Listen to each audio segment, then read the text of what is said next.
It rained, the victory was won, it's finally over. They defeated that fool and he tried so hard, joining forces with a defeated princess and a pathetic siege army. But it was these guys who won in the end. The guy congratulated his countess. Terrible, today one will relax with her and feel the freedom. After all, they have the full right to enjoy these feelings of liberation. Everything was at his feet now, so they drank to this sweet life. Already on the estate, the little princess woke up, and when she went to the mirror, she realized she had traveled back in time. She couldn't believe it was real, just that they had defeated everyone. It's not hard for her to believe that such a weak body could be inside her. After all, her body must be much taller with long arms and legs. And the hair should be short and cropped, framing the back of the head. This is the body of an adult man in his 30s. And now the girl in front of her eyes and a summer girl. A future woman, she became a countess. And through her active participation in politics, she gained the trust of the second prince, and went down the glittering path of overthrowing enemies and fighting for victory. And so victory was won. But why didn't she understand? Why she was in this body? The girl became her Gemini brother, to whom she was 10 years old, Screw his Ella. The boy himself began to notice that his Gemini sister was very strange in the morning, so he asked what was wrong with her. It was because he had been dead for 20 years, and now she was seeing him right in front of her eyes. But it was because of his death that she was able to become the heiress of the Earl's family. And how could she tell him how she felt? She said he was just imagining things. She was exactly the same as usual. But she realized that she could never tell the truth. A maid came up to the boys and said that their mistress eats steak with blood with such pleasure, so that the younger brother would also eat and have a varied diet. But then her brother decided to change the subject, and spotted her promise, which she was not to forget. After all, their father wasn't here today, so they would go out to have fun, just the two of them. Thunder and lightning. The Count received them as a birthday present. However, he forbade them to sit on them until they were 13 years old. So for some time, these ludas were forbidden fruit for them. Also, when they went horseback riding, that incident happened. So the protagonist replied that she didn't really want to go there. After turning her sister down, her brother was very surprised. She realized that she must seem a bit strange to him today. After all, they had made plans so happily a short time ago, and were looking forward to today with great anticipation. But it feels to her as if Anna is having a nightmare right now. Not only is she looking at him dead 20 years ago, she's looking at caviar and lightning. The girl ran over to the window. To look out, she saw very overcast weather.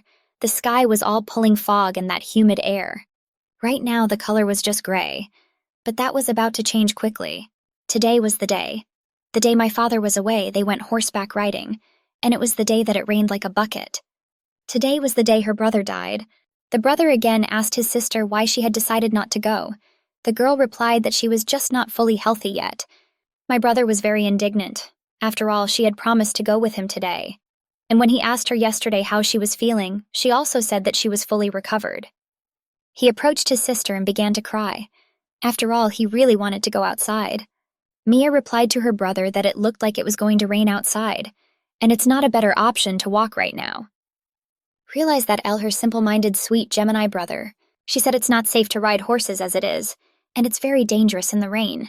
It was because of this that he accidentally let go of her hands and fell to the ground.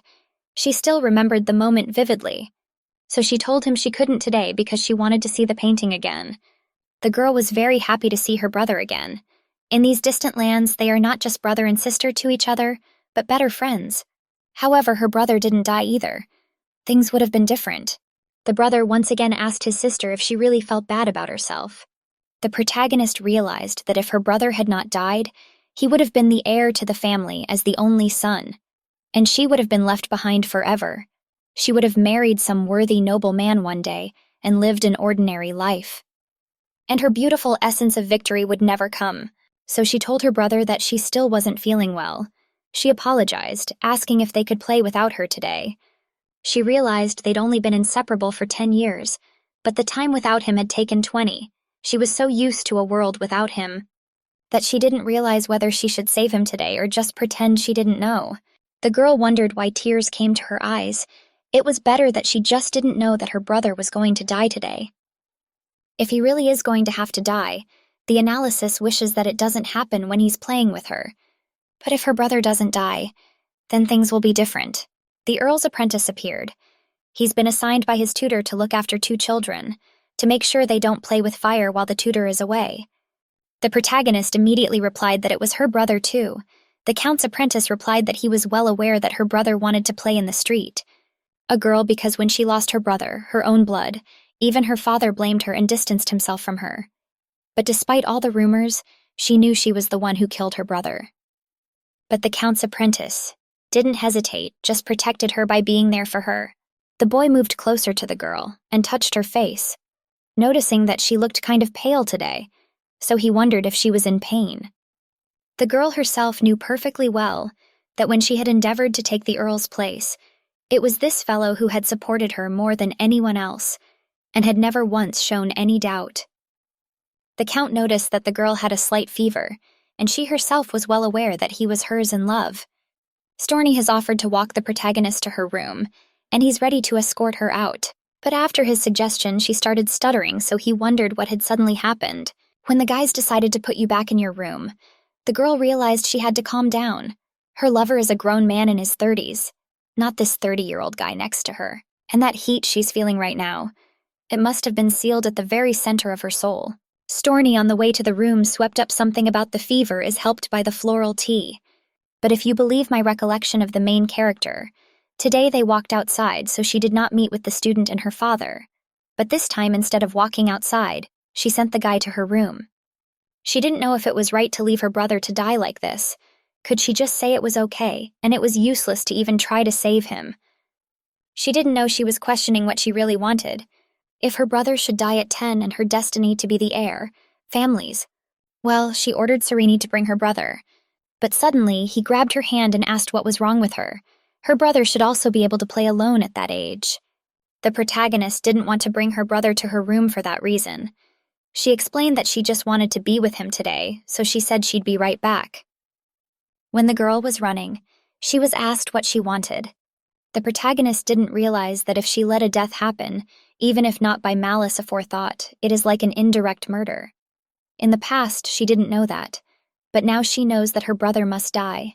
She has searched and hurt, and tried to find her brother. After all, it was in order to save him that she moved here and came back to this very place, and she definitely can't be the heiress if she saves him. And still she wants to save her brother. When she got to the stables and didn't see any horses, she realized that her brother was going to die anyway, because it was his destiny. She was already desperate that it was not in her power to do anything and change, but suddenly there was an unknown boy shouting from right outside the gate, who reported that a man had fallen from his horse and hurt himself. Already later in the manor itself, the girl's father thanks the boy for saving his only heir. The boy's name was Rudd, and he was 12 years old, the boy who would become the heir to the ducal family of Matari. The father ordered his daughter to come closer to the guy and thank him for saving her. The girl was well aware that this was her future main enemy, but she didn't let on and greeted him and thanked him for saving her brother. The boy himself remarks that he's heard there are twins in this family, but he sees her first, so he's quite surprised. If she had been dressed up, he wouldn't have been able to recognize her. They should have met under different circumstances. The heat of the situation. Rude saving Ella took a completely different path from the past. They didn't meet until the girl became the official heiress. Sorichi made the point that the girl should go get some rest too. After all, the girl had been sick recently. She had only recently recovered and was already caught in the rain. The father introduced Orr, his apprentice, whom he personally trains. The boy also welcomed his guest Yu the manor. Rude immediately asked the apprentice which family he belonged to. Storny replied that his free mule family had renounced the title. Rude was aware of this family, and asked for forgiveness, but however he asked the Count personally why just people, just a child. The father himself had apologized, of course, to them, Lord, it didn't matter, but to his student he was like a native son to him. Rude decided to change the subject and told the guys that she would like to rest now, and offered the protagonist to escort him to her room. When the boys were already standing in front of the room, the girl said that a servant would be coming soon to prepare the bed, and the boy should wait a little longer. She realized that it was quite a long way from the estate of the flocks of the ducal family, and the young man should definitely be at the ducal castle. When the protagonist asked how come the guy managed to save her brother, he replied that he had a case with her family, so he ended up here while he was traveling nearby. and he happened to see the young gentleman, so he decided to help him. The girl immediately wondered what business he had with their family, but the guy was straightforward and said he just wanted to relax. The most important heroine was already beating a pillow in her room, from the anger that the young man had caused her. After all, he'd been such an arrogant child, and it's no wonder he'll grow up to be the same. She was the only one who had that sticky, irritable feeling, but the little guy probably doesn't know anything. And honestly, since her brother had been brought back alive, there was no guarantee that Orr would stand as her enemy again. Of course her brother's life is safe, but the wounds he has quite a few huge disappointments was what she was experiencing from almost agreeing to accept his death, and just because of that thought alone, she couldn't sleep at all. Well, since she got it, maybe she should have had a good look back at what happened in her 30 years. The first thing that happened was her brother's death. She remembered the day her father yelled at her, how dare she go back alone when her brother died. The father didn't understand why it was not his daughter who died, but his son, the last heir, and the only one. As soon as he saw her, he remembered his dead son, and it was very hard. So he ordered his butler to take his daughter out of his sight if possible. The count blamed her for coming back alone, and gradually he began to turn away from her. The servants were all discussing it. At their master's command, they pitied the protagonist. But they realized that if the girls were compassionate, the count would spill, because the only thing he had to do was dry the count. And the main character herself understood perfectly well that it was her fault that she did not die with her brother and returned alone. The gumshoe who supported her is Storny. He was the only one who realized that it wasn't her fault. He felt sorry for her. He was also sorry that it had happened to her brother, but she had suffered a lot too. He promised that he would always be on her side. And what she put on his shoulders, that wasn't changed. You could consider it the natural order of things. So she clung to the guy and he didn't push her away. It was hard to describe this relationship. After the death of his son, the Earl had clearly weakened, so the shock of the gossip about his daughter and apprentice brought him to blows. The year she turned 16, the Earl that all along had held it such handed her his seat, the only remaining blood relative. Maybe the ladder he chose wasn't the wrong one, but the servants gossiped it was actually her brother who was to be the heir. The one who was supposed to die was her, but she's alive.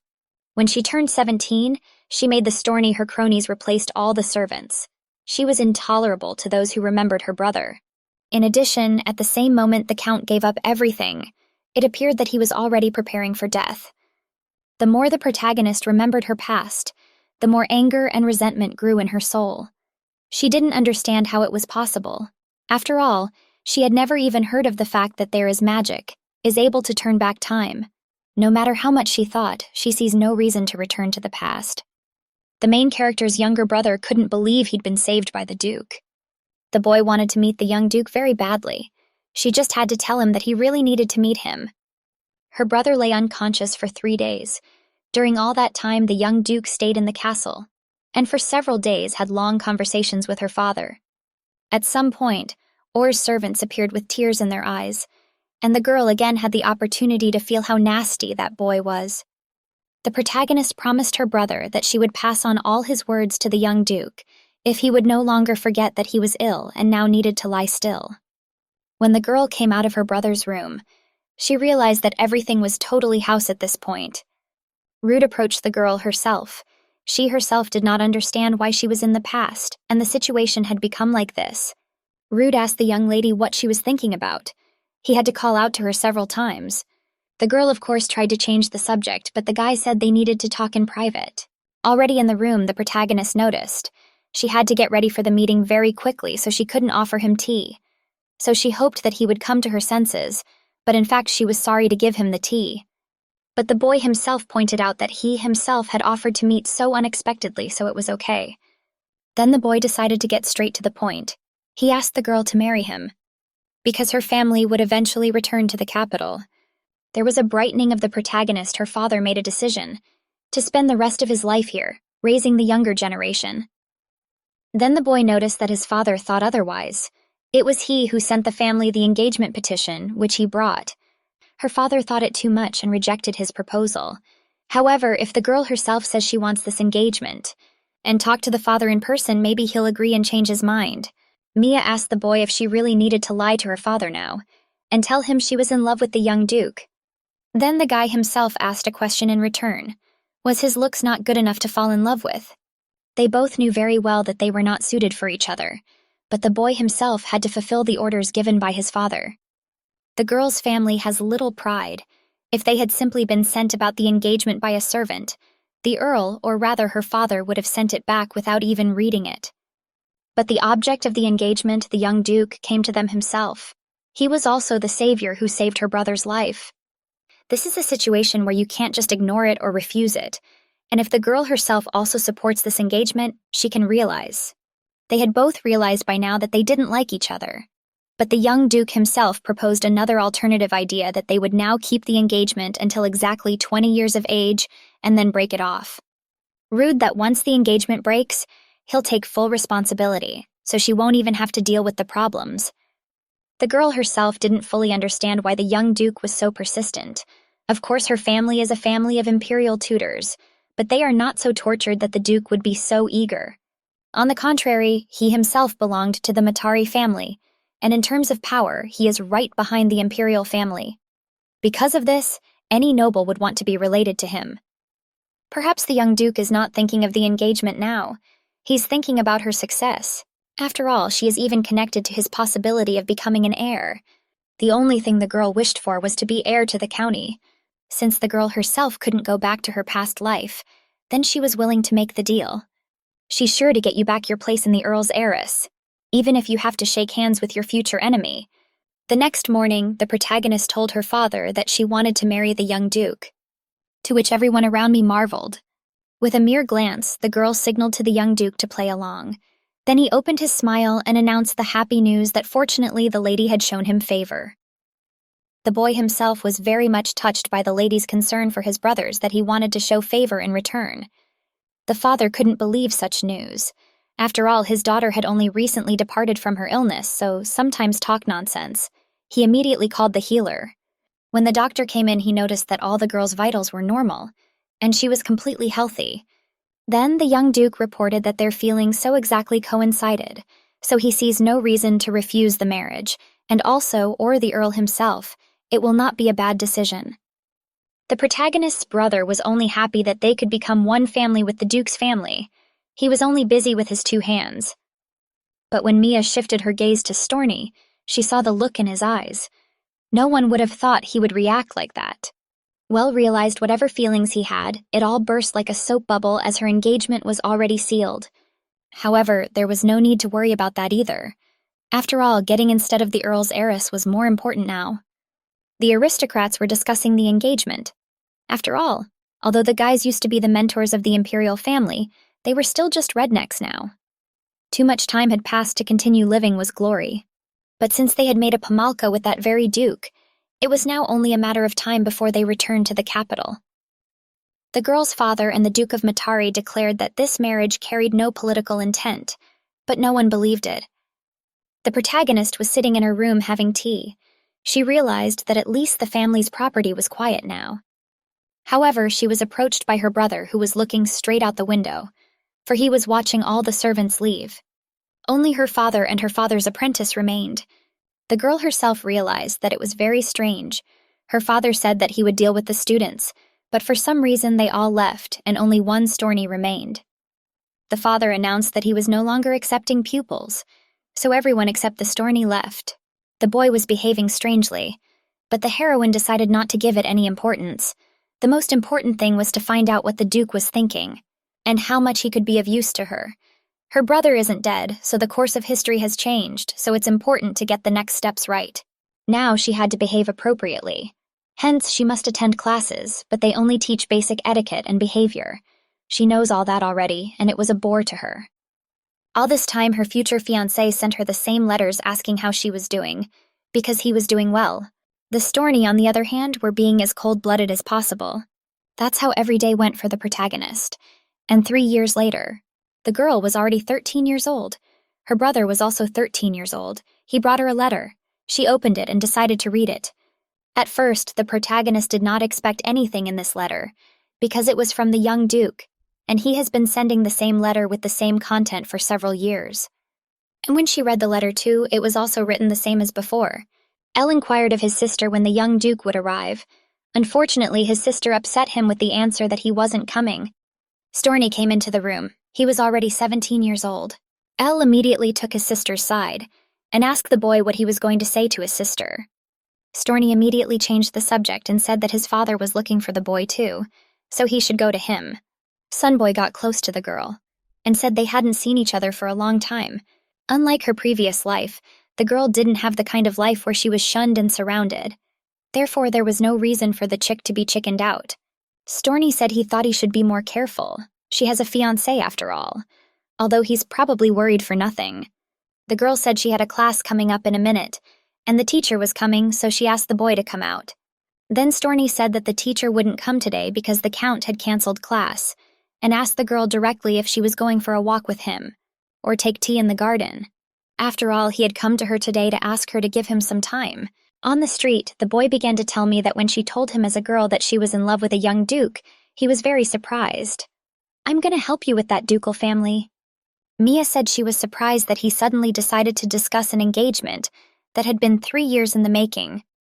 But because she told her she likes young Hertzes, the guy has been holding back all this time. But he's worried about the Lord's attitude towards her.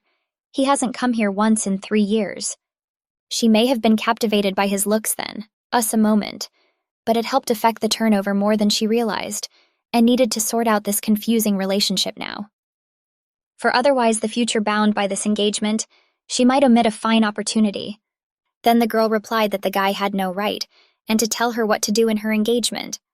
Then Storny noticed that her brother was being trained by the Count himself. He didn't know what it meant at first, but now he knows exactly what it means.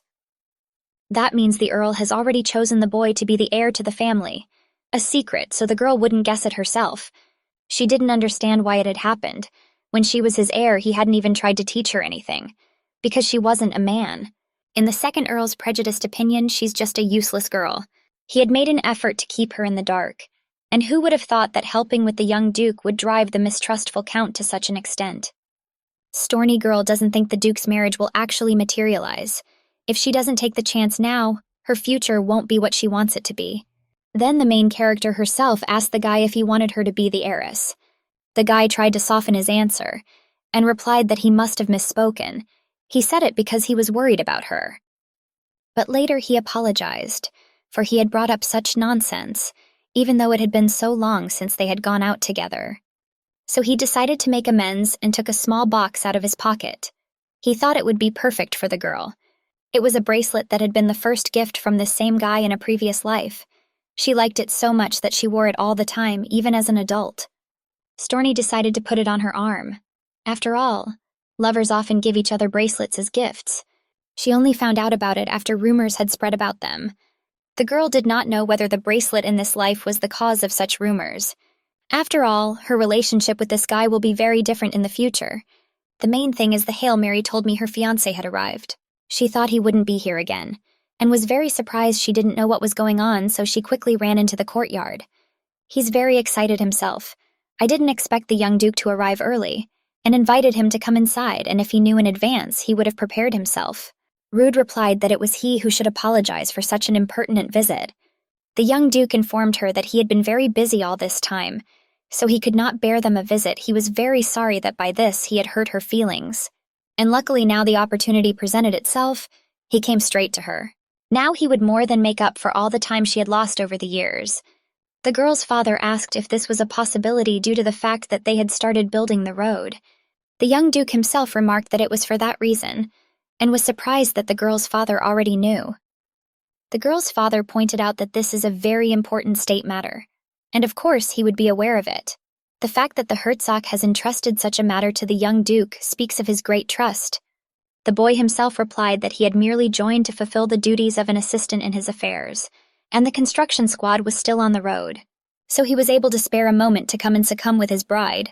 She was also aware of this project through which the Hertz road widening did a great job of making sure Sergei had a road.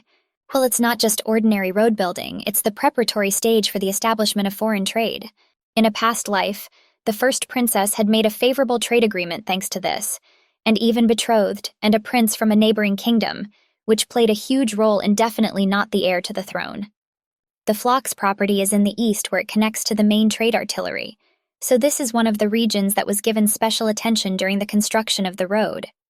The reason why the past girl got close to the second prince, their favorable geographical location, except that her brother is alive and she is now the bride of a young duke. All other important events happen exactly as they did in her previous life. Well, when the girl was thinking about it, a Storny came closer to her and asked her if she wanted to go inside. The girl was waiting in her room, for her father was talking to her fiancé, and he was taking a long drag. As she had thought, it seemed that the Count was his target. Storny said he had some business to attend to, so he went somewhere else. And suddenly, just as the girl was coming over, her brother came over and asked if they were going horseback riding today. It was just the right weather for it. The girl replied that she wasn't interested, so she wasn't going to go skating. Then the boy himself replied that the horse looks at him with a huge chest of thunder every time, at him looking at his chest when he brings the other horse's lightning out of the stoilo. And then it was not enough for her to fall on the horse. The brother reported that of course he was also scared and will be scared further to ride horses, but thanks to this incident he became much more careful, and he even had his scars pinched. The girl replied that it was just luck. There was no guarantee that she would continue to be at his side, and his connection to the fact that he was lucky to survive. Now she could die too. Then the brother got angry and yelled at his sister that she didn't want to play with him anymore, and it was all Storny's fault. Mia herself wondered what he had to do with it. The boy happened to tell me that her father said he trusted her, but when he realized he'd blabbed, he immediately shut his mouth. When the sister inquired further, the brother replied that he had overheard it by accident and had stepped away for a lesson. The father said that he should first break the pomalka with the young impudent, and then he would give it to his pupil. The girl suddenly realized that for the sake of her son's future, the father was going to sink his daughter. If you break the pomalka with the Matari family and make a pomalka with a Storny whose family has cast and refused the title, the German Roth will take it as an insult and will not allow her to become an heiress. Storny is only an apprentice, so he can do as he pleases. However, he doesn't have enough power to affect her brother's future, and so she couldn't figure out her father's plans sooner. And in her past life, she remembered, as not a Storny came closer and told her to ignore the victory of the people in the castle. Whoever said anything, she's the one who's the family heir. And the game doesn't show his emotions, but he actually recognizes her too.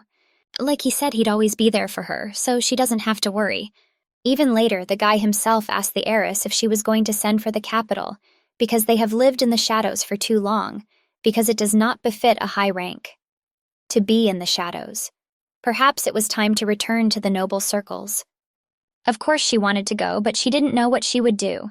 They hadn't been out in public for so long, so they had no connections in noble circles. Storny said that fate had brought him together with the second prince, and he said he would be a great help to them when they decided to go to the capital and declare themselves. Certainly he would help the girls to fit in properly. He manipulated her all the time, telling her what was the best thing to do, what he had a plan and he'd better stick to it. And now, only now did the girl realize that she was doing nothing on her own. She was being controlled. Even when she was just sitting still, the situation was turning out to be to her advantage. Suddenly, her brother interrupted her thoughts and asked if she was angry with him. Then Mia asked her brother to tell him everything his father had taught him. Elle laughed. Those brains behind the father that his sister and he are teaching are one and the same. The girl herself was angry. She was still curious about what her father was talking to him about during class, so she asked. She realized that if they were being taught the same things, it made no sense to hire different teachers. Then the boy said it was nothing special, just teaching etiquette and history, also underground. It was by chance and her brother told her. He shut his mouth right away, realizing he'd said too much. Then the girl herself noticed that her brother himself had told her that they had the same signs, but it was strange that he was covering his mouth like that. There was no need for it anymore. And so the girl decided to turn on the actress. Noticing that of the two of them, it's the brother who doesn't want to act, because his father told him to. There's nothing wrong with it. It's just something his father told him about the passive study. After all, on the marriage floor in the study, there is a secret place that his father said that you need to read all the documents stored there to become the heir of the Count family. The girl herself was surprised that you have to read all the documents in order to insert an heir. I've never been there, not once. And her brother said that according to his father, it contained the documents their ancestors used to teach the royal family. The father even gave his son a key so he could immerse himself in reading, but he never went there. Maya, we didn't think of it, especially she wasn't in that place, and she'd never held a key. Well then, the girl asked a logical question to herself, how she had managed to become an heiress in a past life. Then the sister approached her brother with a proposal. The boys were found later in the corridor. Rudpo greeted the boys in the corridor, and reported that the Count said the boy himself would take a picture of everything on the litho. Sounds like the Count's family has a bright future, the boy said. The boy was, of course, giving the young Duke a gift, and Mia herself was silent on these words, while later the young Duke noted that the boy himself has already learnt modesty as it is supposed to the heir of the family. Mia herself was angry, and suggested that the Count go separately to talk in the study, but the guys did go outside. Just to be alone, the young Duke himself remarked that it had been a long time since he'd been in this peaceful and beautiful garden. Mia herself noted with an annoyed face that the young Duke had come such a long way to find peace. It seemed that he had been very busy these past 3 years. After all, she had thought that the young gentleman himself had completely forgotten about it, but apparently he still remembered their engagement. Then the young Duke noticed that the young lady herself did not reply to his monthly messages. Both were annoyed with each other. The air was tense. The girl recalled that those letters were the same, and the man saw fit to have his messages be any different. The man explained that he thought the girl did not want to become an heiress. When she asked why this was so, since he was the one who had not kept his promise to help her. He grabbed her hand and asked her if he had to direct her every move. After all, her father already had a plan. She's been doing nothing all this time. Then the girl began to remind that the young master himself had got everything he wanted. He himself had offered this Pomalka, but he had not kept his word and had not helped her, and he had not intended to help her from the very beginning. Then the men explained in a monotone voice that gave the girl 3 years, but sees that in all that time nothing has changed. If she was really counting on his help, she would have developed the ability to do so. To become the Earl's heiress, she must gain knowledge from the underground cabinet, and Mia was very surprised at her. How does the young master know that she could not get the key, and how does he know about this office? Well, when the young master saw the girl thinking about what she was doing, he noted that she seemed to have changed something after all. She had an intimate. He was referring to her father's only student. She didn't understand why the name had just popped up here. Mia didn't understand why the young Herzog was thinking about her son with a Storny. Then the girl replied that her father's apprentice was not close to her at all. The bloke said I didn't tell him anything at all. When the girl was asked if she still wanted to bet on the heiress, she said without a second thought, of course. Then the guys asked Mia if she really wanted him to use his family's power to pressure the Count. But he did not realize what meaning he of an earl's title obtained in this way. The girl explained that at the very least she wouldn't live hiding behind her husband's back and taking care of the house. Red then inquired what the girl would do when she received the title of Earl. The girl remembered that that time everything had gone smoothly. They had been confused because she was a girl, and the look on their faces when they realized they were too late. Then she offered to change her plan. Then the guy himself added some changes to her plan. He just felt that he needed to take things more seriously. However, at the moment, and her waves milked her that other thing. Always when she needed to come up with a plan, they did so along with the Storny, and so she didn't know if she could consider it her ability. The guy asked her if just getting a title was enough for her. She answered in the negative. Answered that in this case, the young Duke, she had asked her to make her heir, but never asked his opinion as to whether the place was failing her. A genus of flocks that has trained kings for generations doesn't make any difference. So the young Hertz replied that to her that an ill-considered decision could carry a great danger for him. That's why he wanted to make sure of everything. But the girl was ready to prove it. From now on, she would prove everything. The young Duke himself is right. The girl has only a blind desire to be the heiress, so she waited for everything to stop falling into her hands. Now that her brother's alive, she knows it won't. And it just sits in the sum of her hands, just as it did in her previous life. However, the lad found out perfectly well that her desire to be an heiress remained unchanged.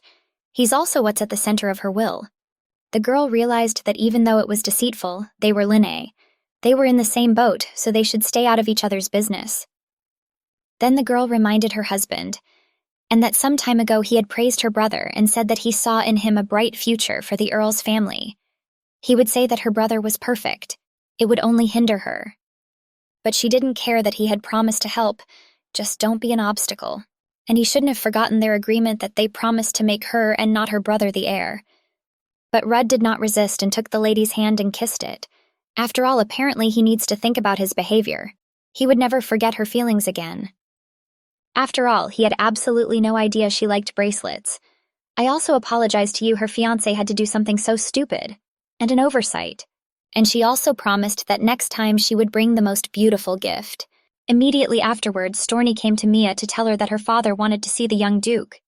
Storny also addressed the young duke, that at the entrance to the castles a salesman is already waiting for him to go. So the guy told him that he already thought it was time to leave. But lastly, he said that he had not expected the count's apprentice to do such errands. Storny reported that he should take care of the young lady as well. So that's not entirely true. Rude thought he couldn't send his fiancée off with a strange man. But Storny told me that he knows the girl's daughter than the young duke himself, so it is no good calling him an outsider. He can assure him that she will be full of safety. Then Rudd pulled the girl closer to him, and remarked that his bride was charming even though they had known each other longer, so it was natural for him as a groom to be worried about his bride. The girl decided to get out of the fight between the two boys. After all, she was just about to go back to the castle and they could all go inside together. Or they could continue talking amongst themselves alone. The young duke may not have been here long, but he checked on his fiancée, and now he was forced to divert, for it was time for him to join the parenthood. He would be sure to make time to visit his bride-to-be once more. The Earl replied that his visit had been so unexpected that they had not been able to give him a proper welcome, and so he did not know whether the young duke was pleased, and yet it was not worth laboring over. Surely he would be even busier now on account of the building of the road. The young duke touched his bride's hand, and replied that he would always find time to see his bride. Mia also replied that you'll look forward to his visit. But her brother replied that he wanted to go horseback riding with him very much, and he was sorry. But since he had promised, he would definitely go horseback riding with him on his next visit. The guys had already changed into different clothes later. A few days ago, Mia told her brother that she had an idea, so she would pretend to be him and go to the dungeon before entering the office, and her brother immediately responded positively. He immediately gave her the key. And finally, for the first time in her life, the girl could feel what the key looked like. To the underground office. Like she promised, she's going in his place, and he has to be back in time, just like they agreed. When the girl was already in place and she sat down in front of the huge door, she put the key in it, in the guise of her brother, and no one stopped her. And it seems the servants had been told that he was going to come here. There were already a lot of books inside, but also there was not a single window. If the protagonist had not brought a torch with her, she would not have seen anything. Already around it, I saw only books on languages. I started to look at the other shelves. She didn't know if she had to read it all, to become a countess. When the girl decided to go even deeper, she saw books of warcraft, ancient magic, and also alchemy. Well, by chance, she saw a book about monsters. They look like creepy creatures and the image, but she knew it wasn't a fairy tale, because in her past life she'd seen real monsters. In the past, and reported that the Matari family discovered a magic crystal, and now the whole kingdom rejoices that they have found a marvelous stone. But the Storny assured Yule not to worry. It's not a miracle stone, it's a cursed stone. Emiya wondered what that meant. Then I answered, or that a magic crystal usually summons evil monsters. She couldn't believe how they had monsters in their world, and he just wanted to make a joke to cheer her up, so he did. And after I turned 23, monsters started appearing from across the border. Except for the Storny, no one knew. The magic crystal. Magic is the history of magic, and there were other books around, and also a book of magic techniques. But she had chains in all the books she needed, and the keys must have been in her father's possession. The girl didn't know how his apprentice and from his father got access to these books, but obviously he past life got the information from the documents read here. The kind that can only be read in this office. He saw a pier of secret information and inaccessible even to the royal family. Storny didn't tell her about the Earth Office experience. He only knew about everything on his own, and he didn't give her the key, the reason he used this place alone. Her victory was a sham. She was just a stupid puppet of a guy, and in this life he decided to do the same, seduce her with sweet speeches to control her. Mia sat in her office and wrote down everything she learned in her diary. About the library. After all, there's no doubt that the books under lock and key contain crucial information, And the problem is, she doesn't know how to open them. Her brother sat next to her after the whole adventure. The girl asked him directly if he had another key. "There are books with a lock in the study," she replied. The brother remembered a friend, that their father said he would only give them a bunch of keys for them after he had read all the books in the public domain. Yes, open books there are so many that it is impossible. Then the boy did not know when he could read them all, and also he did not understand why close other books. The girl herself really can't just sit around and wait for her brother to get the need and switch on. Maybe she thought she should go into her father's workroom and search everything. She has too few options left. There's no one in the house on her side now in the other. Her Earl had informed her a little earlier that there were an acre of children her age and with a good family, so I shouldn't try to run away somewhere, but just patiently listen to the lectures you manner. The Count, for the sake of the welfare of his heir's future, tries every possible way to lock her into the house. That's why she's sure she clung so tightly to the Storneys in her past life. Because the Count has restricted all her human contact, and this time it should be different. However, it will require the keys to the book, and to get those keys as soon as possible, she needs a Storney. He is good enough since the Count decided to set him up with his daughter. The one whom the Count trusted the most is this particular apprentice. In the current situation, there is no other way, and the protagonist herself did not know about it until the end. But since the situation is like this, she'll try to get the keys with the help of a Storney, though we'll have to think about things some more. But the important thing was what happened next. In her previous life, the road construction was completed when she turned 15. Just like the time he built the road, they'll probably hold a huge ball in honor of it, where they'll invite everyone in the know, even from abroad. Since she's the young Duke's fiancée, she has to be there. But she couldn't make her debut on a floor of this magnitude. You have to take part in the event and gain experience. She needed someone to teach her, but she didn't know if the Count would introduce a worthy teacher to her. He was already doing everything he could to prevent her from joining society. It would probably be best to enlist the help of the young Duke for this. There's definitely a lot of aristocrat in his entourage. When the girl had already put her pen down, she realized that her plan was perfect. In that case, she had to do just that right now. The next day, the father found out that the kids had reincarnated each other, and went to the underground office. They were both grounded, and he forbade them to go out. They would sit in their rooms and think about their behavior. The son then asked his father how it was possible to be banned from the street for a mere joke. The father replied that his son had to go underground to the study to study. He was busy building a road, so he couldn't go there with him. Storn your help, that he should go in the Count's stead and see to his son's education. The man replied at once that he would do so, while also the main character decided to put her role as someone who will watch her brother to study. But her father said it was a load of bollocks. The brother decided to support his sister and replied that he really liked her. He is not sure if he can enter that doctor's office alone. El began to explain to his father that he didn't like the Storney and wanted to go with his sister, and he's not going to go there with her. The father gave in to his son's rebuke, and the two children went down to the underground office. The father gave in to his son's rebuke, and the two children went down to the underground office. When my sister asked what her brother would choose first, he replied that all books are the same and boring, so if the point is to choose something. Obliged to read everything, he decided to start from the beginning. Her brother immediately chose a dictionary of Hebrew dialects, one of the southern languages, as the girl herself pointed out. The brother asked his sister if she was going to read anything. She replied that she hadn't chosen what she was interested in yet, so she would look at books for a while.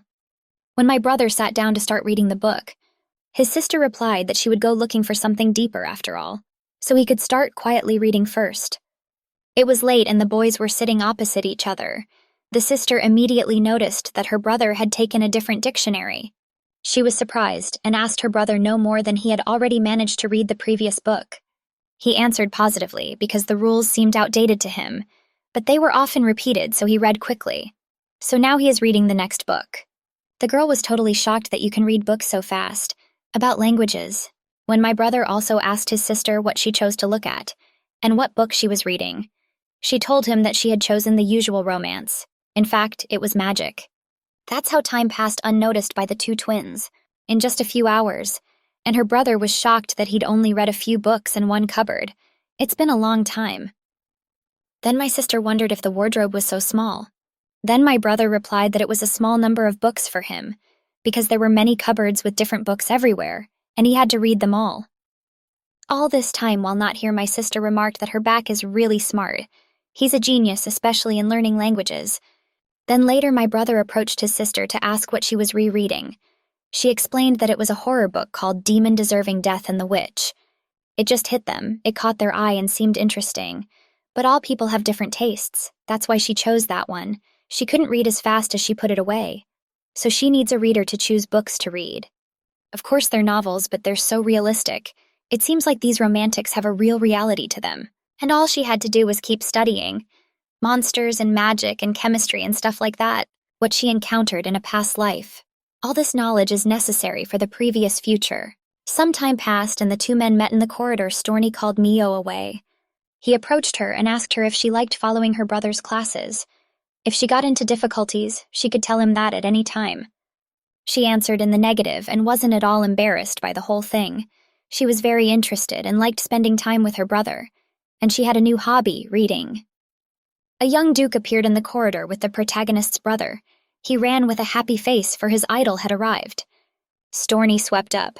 His trousers, his surprise, the young duke said he was very busy. But yet he came here to make connections there. But the young duke chose to ignore this and approached his bride, to point out that they hadn't seen each other in a while. She said that they'd just seen each other, so it wasn't a problem. But as the young Jer wanted to give her a gift, he started to pull it out in his inside pocket. It was a bracelet that fit her perfectly. Remembered and liked bracelets, so he would be very happy if she always wore it. Mia was well aware that the young duke was concerned about the bracelet the Storny had given her. In the dialogue again, decided to meet, the Storny heard perfectly well how the young duke is very busy. He was therefore anxious whether it was not too much effort to come to them. The young duke replied to the impudent man that even though he was busy, he must find time for his bride. Storny created a lookout. Its aura looked like he was a huge snake and predator. But the young duke is dressed like a panther, and replied that he wished he could stop taking too much interest in other people's fiancé. Mia knew exactly where this was going. She asked the young duke for help because they said that the road construction was in full swing. He immediately changed his tone. He replied that everything was exactly as she had said, and that he was glad she was following his news. But if the meeting goes smoothly, a reception would be organized to which people from different countries would be invited. He held out his hand to her and answered her that he would honor her if she accepted his call. He would consider it a great honor to accompany her at her first reception. She replied positively and said that of course she would give him pleasure. Her brother ran right up to her, and he said it was cool, and it's gonna be great. Storny decided to leak, hearing all those words, and the girl herself began that she should get ready for her debut as soon as possible. Already in her father's office, Mia told him that she needed to learn how to dance and etiquette, so he asked his father to find a new teacher. The father was furious when he heard that, and asked his daughter if she hadn't learnt what he needed. Just knowing the basics is enough for her life. The girl was well aware that her father himself was teaching her brother common etiquette. She also remarked to her father that she's being taught things that are designed for young children. In order for you to make your 15-year debut, she now has to learn the next etiquette. But he still felt that a debut was not what his daughter needed. She wouldn't be socially involved, so she didn't need that kind of training. Then she reminded who her fiancé was, and she too must study diligently to match the young duke. Father still thought the young duke was no good for them, and his family as well. Of course, he wasn't engaged now, but it wouldn't be a big deal if they broke the Pomalka at any moment. Well, Mia said that this offer came from the Matari side, and she thinks that if they continue to be modest, that's what will hit their reputation. Also, the still young duke said he would like to accompany her to her first ball, and that's why she has to keep a clean slate. The father then asked his daughter if she wasn't going to go to her first ball with the Storny. When the girl inquired when she had said such a thing, then the father remembered that it was about the age of 7. She explained right away that she didn't take it seriously. The words of an uncomprehending little girl mean nothing. It was infuriating. She didn't understand how a father could try so hard to keep his own daughter out of high society, so she said that he wouldn't even dream of dissolving the marriage. Instead of waiting for them to break up, it would be better to raise the level so that she wouldn't spoil the honor of their family. When she left her father's office, she realized with difficulty that she had received a positive answer. It was not definite, however, so she relaxed early. Storny suddenly moved closer to the girl and noticed that he sincerely believed the words of the little good-for-nothing girl. He also wondered if she disliked him that much, and she in turn replied that it's not polite to listen to other people's conversations. Then the guy replied that it was her own fault because she was talking loudly. I also wondered if the guy wouldn't send someone to see his father. He's done talking to him. He can go to his office. Suddenly, he grabbed the lady's hand and said it's been a long time since they've seen her alone together. He doesn't want to miss such a riverside chance to talk to her. Then Mia asked him why he always says only what she wants him to say. He replied that it's not difficult, because it's enough to put emotion into words. So he didn't ask how she thought he was feeling right now. She thought this guy was obviously dangerous. If she didn't know anything in this life, she'd be willing to give in to him. However, an impression. He was feeling the impression now. That was her answer to his question. And this time it's the other way round. Maybe she'll be able to make it work for her. Suddenly, Storny walked into the main character's room where she saw Ella sleeping, and also a girl who was reading a book. As soon as I heard the young Duke had arrived, he rushed to meet him. When Mia realized that she too had to pack up and leave for her fiancé. Before this, Storny remarked that she was not surprised that suddenly the young Herzog had come upon them. Then she explained the situation by saying that the young Duke had told her in advance that he was coming. Well, when the girl tried to get out, she raised her hand where there was clearly a bracelet, and that made him smile. It was later that the bride and groom met in the corridor. He also took her hand to kiss it, and advised her that apparently his bracelet didn't suit her liking. His brother tried to explain the whole situation by saying that his sister didn't understand the bracelet, so it wasn't worth taking the apparent Duke to heart. His sister also approached her twin brother, all suggesting that she needed to speak privately with the young Duke, and asked him to retire to the drawing room. Already in private, Rod asked directly about the girl for what reason I didn't like that bracelet. The girl replied that it's not what bees are drawn to the scent of roses.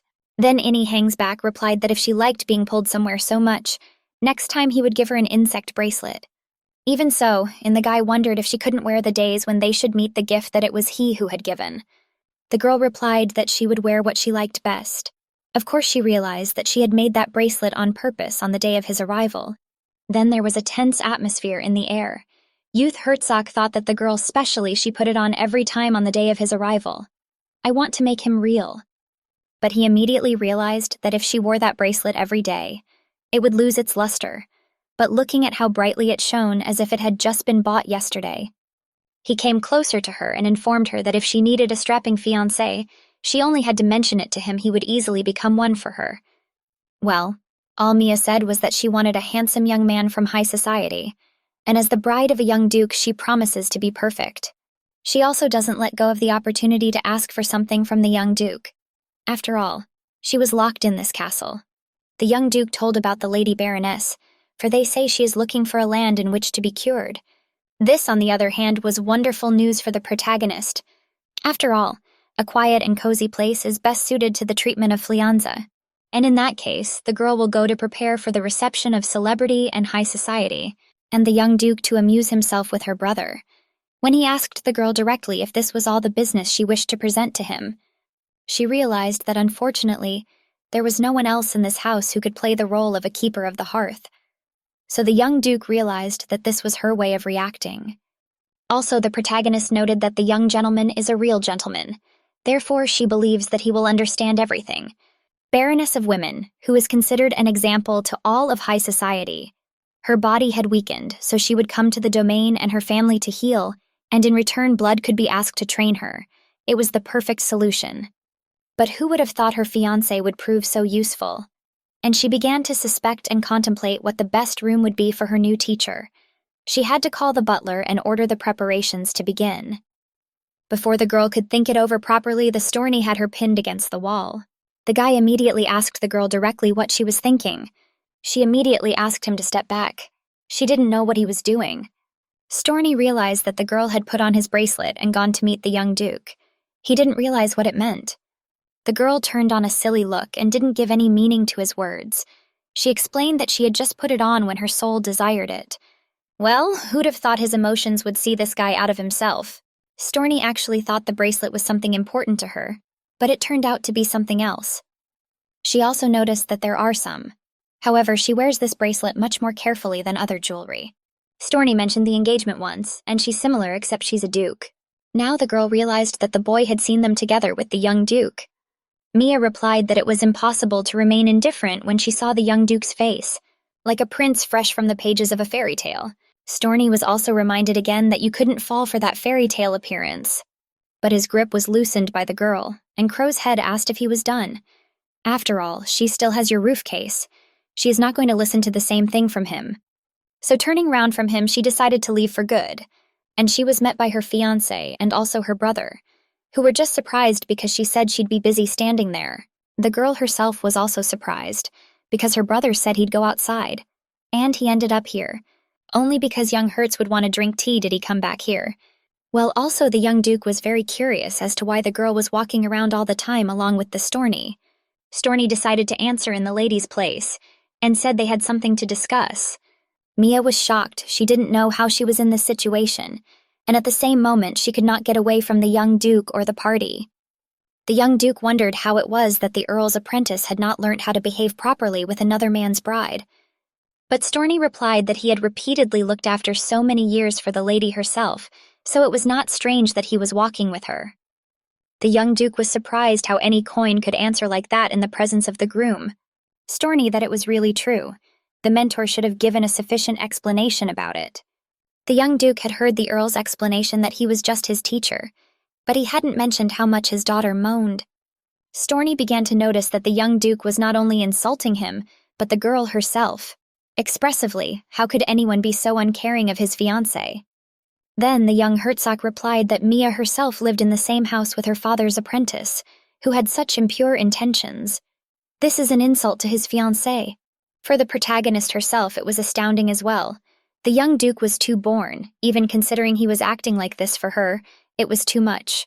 She didn't know what to make of that account. And it's hardly because the Storny are from an impoverished family. The young duke's family is widely known for those who judge people by ability and character. So among their cronies but talented individuals regardless of background. Then his girlfriend didn't realize that there was also such a young Hertz seen in the Storny, and why he doesn't like their interaction with his father's apprentice. The girl started looking at her bracelet. She didn't understand why the young duke had spent a lot of money to buy her a luxurious piece of jewelry. Then I ordered everyone to stop at SDI. After all, we state herself decides what offends her, so maybe their gentleman can focus on something more productive. I finally understood the main character. What emotions lurk in the young duke's eyes. It just so happened to take up the young gnome's time. But like she said earlier, she had a lot of things to do, so she decided to leave quietly, peacefully. She knew what feelings lurked in their eyes, for she had always met them in the past, and watched the young duke's eyes with apprehension as she completed the enemy. With those same eyes he looked at the Storny. Already in her room, the girl asked the butler to bring the expense books from the list of servants who had worked here for the last 10 years. The butler didn't understand how the girl wanted the document, if she needs to understand accounting to understand the contents of the books. However, neither the butler nor the headmaid can teach her now because of lack of time. But the girl did her own thing and said she must be trained. She just needs to bring it, and that's all. Then the butler wondered if someone had made her ask for it. But she said she was just curious. After all, in the future she might become a Matari mistress. It's worth it to be aware of your family's affairs in that case. The butler realized she couldn't be a duchess after all. She probably just wanted to pretend to be the mistress of the house. He was well aware that it was just a whim of his mistress, so there was no point in bothering the count for such a trifle. He's busy enough as it is. A little later, the girls did bring the books. She had to see if her assumption was correct. Unlike in his past life, now her young duke is among the proprietors he is, and is defined by a stunning result. Possessing those deeds, he became heir to his house, and was suspiciously quick to excel at everything. And the reason he was able to rescue an heir from an enemy family. And also the girl read that almost half of the services have changed in the last 4 years. Becky the maid came in 4 years ago, and she has excellent cleaning skills, responsible for cleaning her room and her brother's room. Jim, the stable boy, showed up 3 years ago, handles the horses beautifully, and in charge of thunder and lightning. Luke has appeared recently part for the kitchen. Excellent memory and manners, so his task also includes serving sweets to the children. Her mom was ill and there was a redundancy. Got married because of an unexpected pregnancy and also got fired. started their own business with acquaintances, and also dismissed. Such different reasons and such good timing. Was getting to her bones. Her Earl father doesn't pay so well. For such young servants to come to their backwoods for that. He has sent spies here. Then, when she said she was inseparable from the bracelet, the young Duke was at her confidently. And he must have known all the information from his men, who were spies. Spies are usually sent to spy on someone. Chose such a stupid place because the target is here. And there's only one explanation for that. And it turns out he did too. He went back in time. So her brother's rescue was just an act to get here too. And his reaction to the bracelet. In the past, he has noticed several times that the protagonist wears this bracelet after decades, single because she has a poor lover. She answered him that it was all rude, sounding from his lips, for it was a dear object to her heart. Well, since she's come to the capital as a countess, she should have taken care of the other's views beforehand. After all, he had heard that the previous count was a very strict man, but apparently he only paid attention to his students. He didn't teach her anything. And at that moment, the guy understood perfectly well where the girl got the bracelet from. That's why he didn't like the fact that she had it again. He was aware of everything and smilingly pretended to be her fiancé. And this maddened the girl's nerves. And the promise to make her heir was no more than mere words. All the time he looked at her with contempt. He never once showed any hostility towards her. For in his eyes, she is nothing but a puppet of the Storny. He didn't even consider her an enemy. He's always been a cheeky rogue. Now the heroine was well aware of how foolish she had been in her past life. But here she realized that he's the only one who thinks he's back in time, and he has no way of knowing if she's really back. And judging by his behavior, he doesn't seem to know she's back either. If he had known, the sneaky creep would have played more amazing. It turns out that she got lucky by accident and didn't reveal herself. She's sure the young Duke thinks he's the only one caught up in the phenomenon. Well, it was good that they both came back, and in that case, she could repay all that humiliation. She'd have a lot of fun watching his face at that moment. She first went out in public at the age of 20. When she went to the ball, she saw the high society of the capital. It was the first time they'd ever been to such a lavish ball. And Storny said he had important business to attend to, with the second prince. Also had to try to get to know her. Finally, a girl came right over. And I noticed I didn't know the main character. When John Doe asked the protagonist for her name, she was surprised because I'm the one who got the title of Fringe. Her friend also remarked that it's strange how they've never seen the protagonist's face in circles, you know. When the girl was asked when she made her debut, she froze in place because she didn't even know what it was. After I didn't answer their question, they finally realized why she was acting as if she had no manners, because apparently Griffine was not used to etiquette yet, since she hadn't even made her debut. They also noted that her dress is kind of shabby and old. After saying that, Mia decided to just run away. She was completely clueless. Every day of her utter was like a prison. The debutante ball, the social etiquette.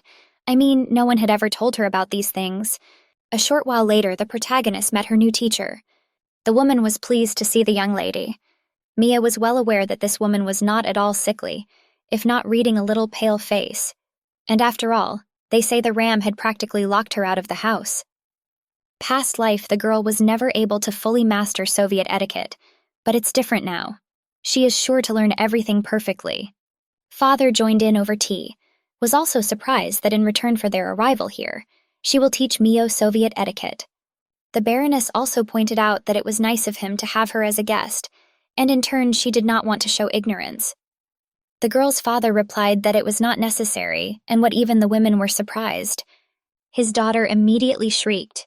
After all, the woman is considered a true example of etiquette, or it is a great honor for her to learn etiquette from this great woman. Even the women remarked that it was certainly embarrassing, but like the young lady said, her name is quite famous eustatic circles. So learning from her could be of considerable benefit in the future. After saying that, the father gave in to his daughter's bows, and realized there was nothing he could do. He only allowed her to teach his daughter while she was on their estate.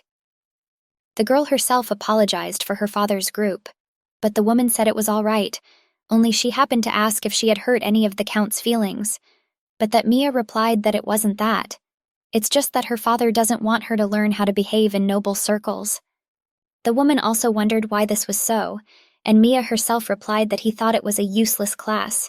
In fact, she once asked for his poetry etiquette teacher class, but he only told her off. And that's why Mia wants to learn it only on the estate, because she can't do it anywhere else, and because of that she lives a lot. So she's immensely grateful that the woman came. After a while, the boys were teaching dances. The Baroness noticed that every day Mia herself was getting better and better at dancing. The Baroness noticed that Mia was getting better and better at dancing every day. The teacher swept up that the girl's skills are enough to take part in a tea party or even a score. The girl herself pointed out that her house is in the middle of nowhere, so there's no casual parties or balls. Then the teacher suggested I organize everything myself. Now she has become a real noble lady, that she has all the power to make me do it. The girl herself didn't know if her father could resolve the situation. The teacher led all the masses to her pupil. After all, if it was not going to be a small meeting over tea and sweets, the Count would surely give permission. Well, when the main character asked her father if she could have a party, he replied that his daughter was high-minded enough to plan something like that. High and shouldn't tell him such nonsense. This girl told her teacher word for word how her father answered her. The teacher got very upset. The main character, I didn't realize how much longer she has to live locked up in this manner. Of course, she doesn't deserve more. That's why her father does it. But sometimes she feels terribly stuffy. The teacher said that I am now so talked about. Her husband is too worried about her health, because of which he doesn't like her to go out of the house. Mia was perfectly aware of the painful jealousy which the Baron concealed under the cloak of love. Of course he does it because he loves her very much. But sometimes it gets so stuffy that it's hard to breathe. It's like she's in a cage. So she understands the feelings of the student herself. Mia felt the teacher's heart begin to open up more. Now she could be open with her. I've been swept up in the fact that the teacher's words bring comfort to her and her heart. The teacher herself has also noticed that her health has also improved considerably thanks to her care, and she sees her student as her soulmate. Then I was asked directly by my teacher if she could count her as her mate. The Baroness positively was also happy to consider Mia as her mate, and for all this time they hadn't built a trusting relationship, so it couldn't have been any other way. So they became each other's friends. Because of her, the girl can escape what happened to her in the past, and that's the kind of introduction you need to make. If her fiancé is at Baloo, and the Baroness will have her back, and that would be her best score. And every day came at the speed of light, and I was dizzy. She was getting ready for the ball. Mia started talking to Rudd, and he started coming even less often. And at the same time, she's looking for a way to remove the locks from the books in the underground study. I mean, there's definitely a solution. It's not just her fiancé who has knowledge of her past life. At the current moment, it is a bit difficult. But if you do not hurry to go to the goal, you will definitely get a chance to do something. So she can't just afford to repeat what may have happened last life. Somewhere in the castle, there's talk that a young gentleman fell off his horse because the saddle wasn't properly fastened. They say it was the young lady who did it. The maids were talking about how it was all the young mistress's fault. It's not strange that her father doesn't like her. That's what the girl was listening to. What she didn't realize was that she didn't kill her brother. So she was puzzled why everyone around her was discussing that it was all her fault. If her brother had been in her shoes, I wonder if her father would have grieved for her. She didn't understand if there was any difference between them, because they were only sexually different, but they even had the same faces. And then the girl got the idea that if she became like her brother, she could fit the image her father wanted her to have. She took a pair of scissors and cut her hair like her brother's. When the girl went to her father to hug him, at the same time to show that she is her brother. After this incident, the girl didn't understand why her father was angry. After all, now she looks just like her brother whom he loves so much. She looks exactly the same in short hair trousers. It's not like they're any different. Then a Storny came up to her and asked her what had happened. The butler decided to pass on the Count's words later, that until the girl's hair grows back. The Count would never meet her. And with the tears of that day, all hope and towards her father, she lost it. She never decided to grow her hair again. It was a dream from her past life, after which she immediately woke up in a cold sweat. She looked at her hair and realized that she was more used to long hair than short. Then everyone was pointing their fingers at her and mocking her because of her hair. And I feel sorry for her long hair. But there was a man who didn't pay attention to her hair. It was Rudd. I didn't care about my hair for such a reason as a short haircut. If you have time to judge other people's hair, it's better spent finding your own way. So she doesn't even realize that he thought he was going to leave her long hair when he went back in time. Well, the girl didn't want to get it into her head. She thought the guy didn't care about her hair. I mean, it's about time she actually stopped thinking about stuff like that. It's been 6 years since she's been back here. She was 16 years old. One uncharted man came to town to find a place and start trading. It had been over 3 years since the girl had descended into the underground office, but the problem with the keys had not been solved. Mia asked Storny directly if he had decided to go all in and tell all. She'd tried to unravel the Storny before. When she called him first, she told him that you underground office drive a lot of interesting books. However, the version under lock and key. Her desire is only to forgive them. They were absolutely curious about the interesting information behind those locks, so he and his brother had a bet to see who could read the books first. Since Storny is always with his father, he must know where to find the keys to open the books. The guy just apologized to the girl, and he didn't make a difference. After all, a guy can't know about something precious. The girl knows it's a lie. After all, the guy knows exactly where the keychain is. Their conversation ended there, and it seemed like the right time to tell him, and she asked him directly how long he was going to pretend he didn't know where the keychain was. He replied that he would still keep quiet until he himself told him about the bunch of keys. The guy pounded the table and said he'd be more than happy to help, but he can't tell her what he doesn't know. This time he didn't crack as Mia had intended. Still, the girl decided to end the dialogue there. If he really didn't know, then let him go. The girl was later asked why she had suddenly decided to repair the castle wall. The butler was very interested because he thought that such a matter should be decided by the Count himself after an inspection. The girl informed me that my father was very busy as it was, and the butler suggested that he should go on foot round the fortress for the day. Well, the butler did note that the Earl's health has been failing lately. All I said was lucky that the girl and her brother went for a walk. By chance, they saw the state of the fortress wall. When the butler asked if it was possible to ask unexpectedly for such a sum, the girl replied that the rebuilding of the castle wall was directly related to the security of their castle. Then the butler said their castle was far from the capital. If there's any need to spend such large sums on repairs, it's not now. Butler would start to piss her off because he was trying to save money on this. And was she very interested before he in general might be when he personally met the monsters? Ella suddenly wondered, did his sister really have to ask permission to give orders to the butler? The butler answered in the negative, and the brother himself remarked that he suddenly thought he had to get permission from him.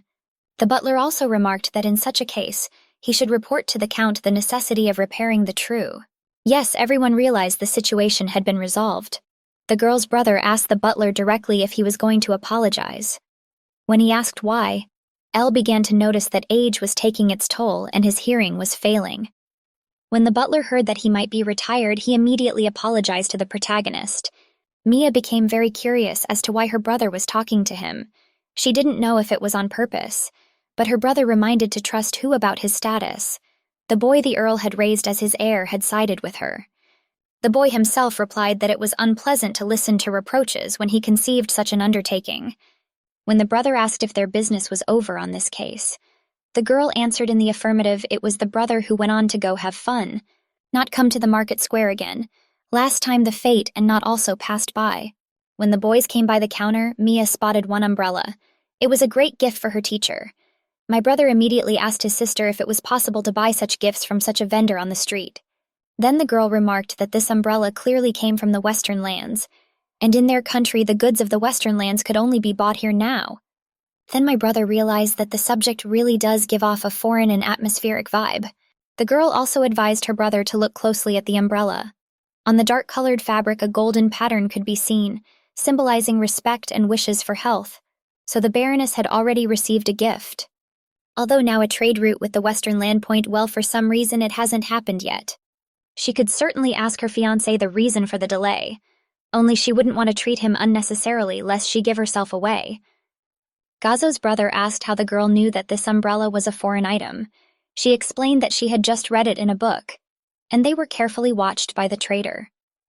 Also, the sister began to wonder if a suitable gift for her brother. Suddenly she saw an interesting book on the counter. She immediately asked the salesman to give her the book, when her brother asked her why she wanted the book. Mia thought it would be useful to learn the language of the Western lands.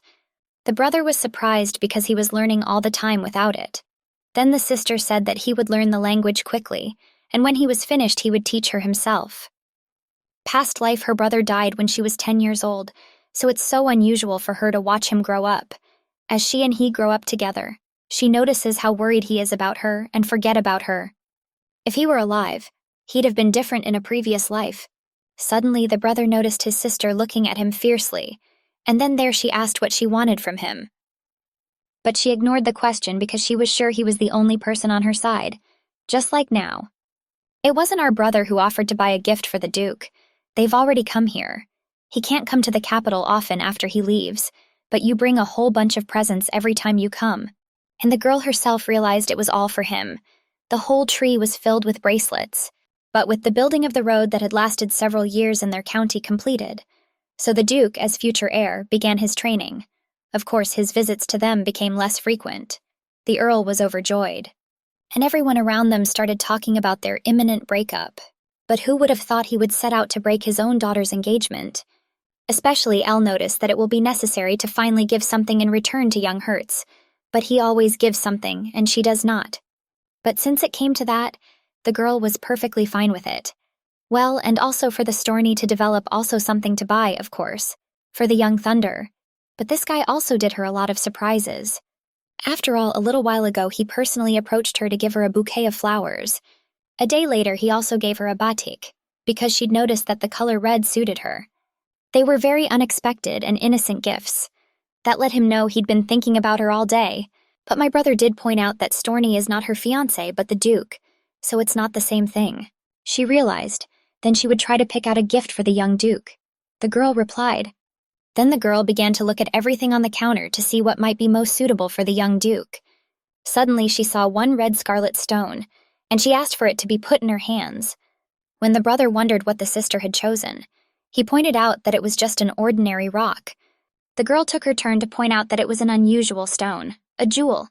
It is a great fortune for her that the trade route with the West has not yet opened, thanks to the fact that the flock's property is located close to the western border. They'll get imported goods faster than anyone else, but they have the opportunity to approach Western traders. Every time they run into each other in the market, looking at her as if she were an examiner. And he puts various things on the counter as if on purpose, testing his reaction. Then the salesman pointed out that the girl Happy was perceptive. Her choice really fell into a gem. And all the items bought by her so far, they are expensive goods that will trade their country's future. There was such a feeling in the girl. She had passed his exam today. She wanted to get the keys to the book with the help of Storny. Well, since he refused, she found another way. It would of course be a bit difficult, but every time she came to the market for the sake of meeting the Western merchants, she purposely bought them but goods. She wondered if she could learn a little about these Drakina stones. Sambo noticed that this stone needs a little bit of work. However, in its homeland, even such stones are only a few. Then the girl wondered where such different stone came from, and other goods also traveled along with the trade. And even the merchant remarked that although he was self-confident, none of the merchants but him could offer goods that would please the lady. That was quite a mouthful. When in the future the girl was going to hold on to more rip-offs for the future, she offered to hold on to more rip-offs for the future. The merchant disappointed the girl. After all, he is only a merchant, and the list of goods that they deliver to him here is strictly limited. This is the first time that the man wanted to scale up. After all, the merchant had met someone who knew the price of these goods, so he had a desire to show her the goods even better. So the girl herself inquired about the name of the trader. His name was Rashid. When the girl left this name, she realized that it was not at all an ordinary merchant, but who would have thought such a celebrity? The lover of the first princess was the fourth prince of Igalo, with whom the second prince was dealing. And among the fourth prince's men, he was the one the second prince was waiting for. The second son of the rich men of Khazar, heir to a vast class, Rashid. They'd barely met in their previous lives. Now she had an opportunity to get close to the first princess, and she couldn't pass it up. Then the girl also introduced herself from where and who she was. She also identified herself as the bride of the heir of the Matari family. Then the man said that he would be honored if I could remember his name from Natalia. He would also like to give her a modest gift if she would be willing to accept it. The man took out a gold bracelet, right out of the box. This bracelet was a symbol of friendship. You are a man's hometown, he may be a lowly merchant, but he asked first if the girl was willing to get close to him. The twins could ride in the carriage together. My sister questioned my brother why he had such a disgruntled look on his face. The brother asked if his sister had decided to have her new lover. Why even the girl was surprised. His brother realized, of course, that the Duke was coming less often. But you can't just start having affairs on the side. After all, the Duke likes the boy a lot better than that peddler. My sister took a gift from the merchant, namely a bracelet. A little before, the girl was still thinking about whether to take it or not, but she cold-bloodedly agreed, and she took it and put it on her arm, because it seemed to fit her perfectly. The merchant was happy that the lady was willing to accept his humble gift. Mia realized that the merchant was quite capable, so he could quietly prosper in his desires. So because of this whole situation, the brother did not fully understand whether the girl herself was going to make this merchant her lover. He asked the brother if it was true. Mia, of course, laughed at the situation, and so reasoning since she had already received the bracelet as a gift from the Storny once before. So she asked her brother if it counted as cheating, but her brother got even more angry and said it didn't count. That's exactly what my sister said. It's only a gift of friendship, or her beluga's sweat is of no consequence. After all, she has no intention of breaking her engagement to the Duke just yet. After hearing these words, the brother became very calm, and Elle will also study hard on the books she gave him. That's a good point Mia made. You have to study hard. I was well aware that she still had something to gain from the young Duke, so it was not at all advantageous to break off the engagement now. Maybe in about 4 years, the first to welcome children from noble families into high society, the king himself will organize the reception, a pall of debutantes. The party became richer, and wealthy nobles from the lower classes began to imitate the royal ball-toff at their landed estates. And families who did not receive an invitation to the ball at the court took part in balls that were held in the nearest major city. So the debutantes became part of the obligatory coming-out procedure. So she herself planned to become a deputy like that before the delegation arrived. Well, due to mistakes in the road construction, the reception was postponed, so there's no need to get to the ball on short notice. So I decided to get closer to the Baroness. When they met the teacher again, he noticed that they hadn't seen each other for a long time. Mia herself said that she was looking forward to seeing them. She also thanked her teacher for coming today. But the teacher turned the tables and said that it was she who owed 3 for the invitation to the tea party. By now, she had grown very homesick for the main one. The girl took out at once her present. It was an umbrella that she had bought from a merchant. It was a big gift from the heart. The Baroness was immediately surprised that people would give something like this. The Baroness was immediately surprised that people would grant such a dream, so she asked her not to worry about it and just accept it.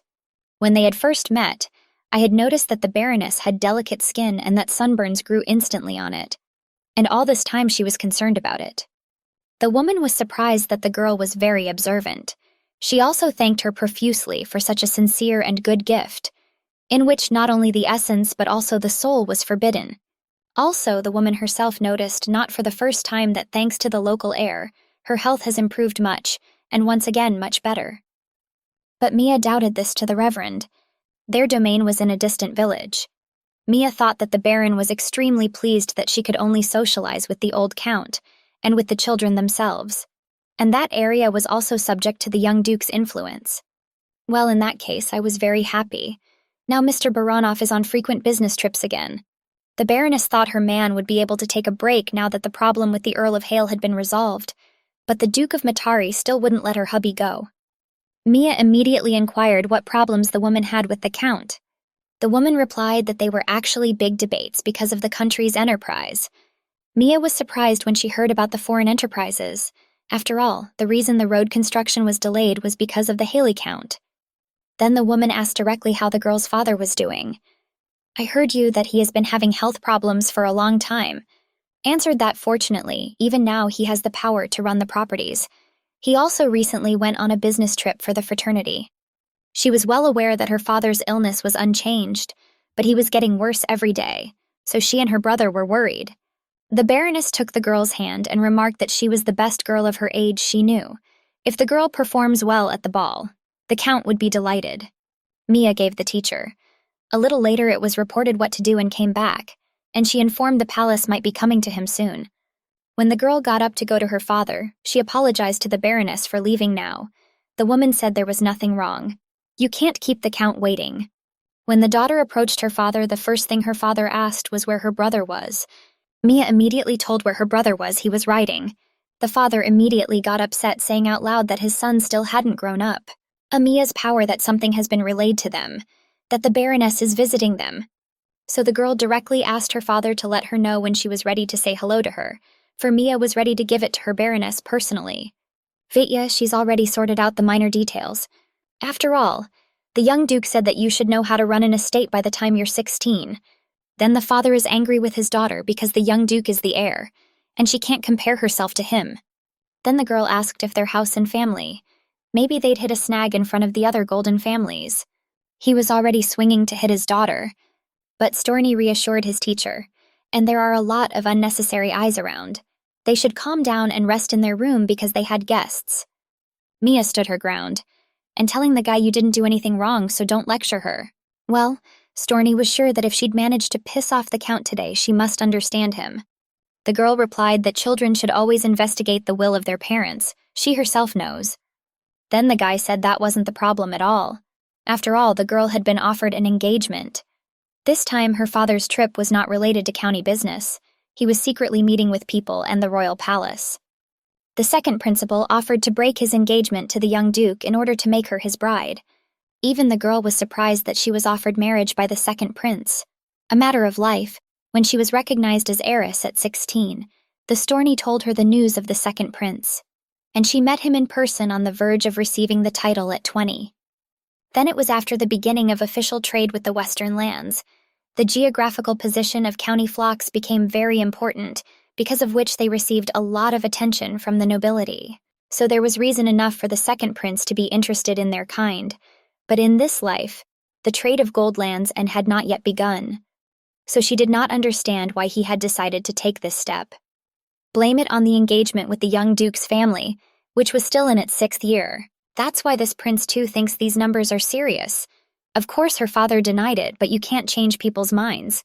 He's determined not just to get them on his side. He decided to completely destroy the relationship between their families, and she was just beginning to rejoin their family. That she was losing her honor on the outskirts of the kingdom, her former glory. So the girl asked the guy what her father said. The father gave the refusal to the second prince. The girl thought that she did not so know that the main role will play the first princess.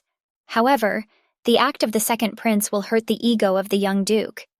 She was already ready to imagine his face when he found out the news. Storny approached the girl that yesterday, a few days into her debut. She's meeting all sorts of people who will try to take advantage of her. So if she gives them permission, that is fine. He came close to her and said in a sweet voice that he was very worried about her. Then I'm told by this guy to grab any opportunity that comes along. So she doesn't understand why he's now telling her to do nothing. He replied that he does not see those who are sincerely willing and good. Storny noticed that the young duke had clouded her mind with unbelievable suggestions. Make her distance herself from the earl. Then the boy came even closer to the girl and told her that her father wished to take care of her instead of the young duke, but was on his side. Even if father shouldn't force people to do things they don't want to do. If he doesn't like it, he should just say no. Storny decided to ask directly if the girl was angry and for the favor she had asked of him. It took a few seconds for Mia to realize what the guy was talking about, but when she remembered the keys, she said she was still curious, but the guy had said he didn't know anything about it, so there was no reason to be angry. So the guy grabbed the girl and asked her directly how she felt about him. She said she only felt affection for him. Suddenly she breaks free of his grip. She began to shout what he wanted to tell her, for she did not fully realize that he was the only one in the world who acted for her. Really, completely, she didn't understand why they were even having this conversation in the first place. That's right, Storny. No one can take care of her like he can, and he'd want her to trust him. I realized that the girl he was going to use got someone else, so he was pissed off about it. Storny really didn't understand. After all, they'd been living together for a long time. He wondered why she didn't trust him. He asked her to believe in him. After all, he would never betray her, but the girl said he'd already betrayed her, in a dream, so she wouldn't trust him for anything. Lastly, I decided to give him the gift of a handkerchief. After all this time she had only received them from him. Suddenly the guys were approached by Elle, and he was wondering why these two were here. Because the brother came here on purpose and saw the two of them here, and his sister explained that they were here to sew up the question. She was just about to leave. So the brother grabbed his sister. That's to escort her out of there. The debutante ball is just around the corner. The ball will be held in Portsmouth. It's one of the biggest cities you can get, so definitely not organizing a fancy reception. Of course I was ready. She'd been watching her sleep so often that she'd practically learnt it already. Also, Barca has noticed that many ladies from good families will be in the limelight thanks to this ball, so she thinks that Mia will be able to meet wonderful friends there. You bet all the pesky flies she'd send to the young duke, and in the meantime make friends with the real elite. Then Mia asked her teacher if she was going to come to the ball. She answered that she would like to come, but she was afraid it would make Count Phlox angry, so she asked him not to come. The young duke is also coming to the ball tomorrow, so the Baroness asked Diana if she was going to meet the young duke. Mia herself did not know, for her fiancé was a very busy man, so she hoped that they could meet at least before the sick room. Even if he's busy, he promised to be her partner at the first ball. That's right. I'm telling you that 10 hands isn't enough for him. The teacher learned that for sure Mia is very happy that her fiancé is so outstanding. And out of the blue, the young duke appeared to both women, who also asked if he was too late. The Baroness at once remarked as she listened that he was a very busy man, so she supposed they would not see each other until the day of the reception. However, he had so thoughtfully groomed her that he came even earlier, and he'd said he couldn't even write a letter to the main character, and she hadn't realized how he'd just managed to make time for her. He immediately explained that this will be her first score. Her precious fiancé will be very happy, because I waited for him for a long time. Immediately, she noticed that the young duke's body had become much stronger than before. He was gradually becoming the duke she knew. Baroness downstairs, you so wanted to read. Enjoy this fragrant tea. So asked if the loving couple that reunited a long separation could keep it. Already in private, Mia asked the young duke why he had come so early. He hadn't even warned her about his visit. The young duke explained that he had sent a formal letter to the earl, but he was surprised that the girl's father had not passed on his letter. The young duke also remarked that it seemed that the girl had not managed to get close to the heir to the throne after all, and she immediately burst out that the man should not tease her, because he himself had become the official heir. He said there was no reason to jerk her off either. In her head, the three knew he was being cheeky. I should have worn another guy's brooch to spoil his mood. Then the young duke asked the girl if it was time for her to give up the idea of becoming an heiress, or perhaps someone would teach her. She immediately replied that it was pointless. There was no one in this house who wanted to make her heir, if that could stop her, and she didn't make a deal with him in the first place. She continues to work hard to achieve her goal. That's why she asked him to stay out of her way. The guy would still agree that there was some help from him, but he didn't seem to interfere with her once. Mia realized this too, and also noticed that he'd arrived so suddenly that he hadn't even given her time to prepare for the gift. She'd taken out the box at the same time, which he was wonderfully surprised about. She said that she had originally wanted it to be treated before she gave it to him, but since she had received it, she would give it to him as a gift, and he would do with it as he saw fit. She realized that if she had consulted the Baroness about the gift while he was away, it would have worked out much better. When the man opened the box, he saw the jewel. She explained at once that this stone from the western lands had fallen into her hands by chance, so she hoped it would suit her fiancé. She was embarrassed to think that she had always only received gifts from him. The only thing the young Hertza said was to ask how the girl got the stone. She immediately explained that she had met a merchant who sold first-rate goods, and this stone was one of them. But the young duke suddenly took an interest. He wanted to know what kind of seller had sold this stone, for it was so rare that he had only heard of it. He was very curious to know who was selling such things. The girl confirmed her theory again, for only he who knows about the future and no one else can know about it rocks, unless, of course, he's just like her. Unfortunately, Mia couldn't tell what kind of merchant he was, for she already had her eye on him. Besides, the Duke himself said that if she had a suitor, he wouldn't mind. After all, she's more suited to a man who'll always be there for her than an indifferent suitor. After all, at her age, her heart is waiting for love. Already at the table, the girl's father remarked that they had not had time to prepare something special for the young Duke, but still he wished him a pleasant appetite. She was not well aware that he had been so busy, however, that he had not turned his nose up at the guest room, and today he had come to dinner. Their last conversation. Unigursa asked about the suitor. She said she didn't run. The suitor. That was the end of their conversation. Having received a magic crystal as a gift, the young duke said that he was very tired and on the road in the capital, so he locked the guest room, after which no one saw him, nor were his aides and his guards. He must have gone to great lengths to find Rashid, and even if he found him, he would not do anything to the heir of the Kosas. It's just as she expected. She knew about his reaction. That's why she gave him the magic crystal. And since he's already seen that this stone came to their country, the guy is obviously from the future. He'll be busy for a while, to prevent the public distribution of magic stones.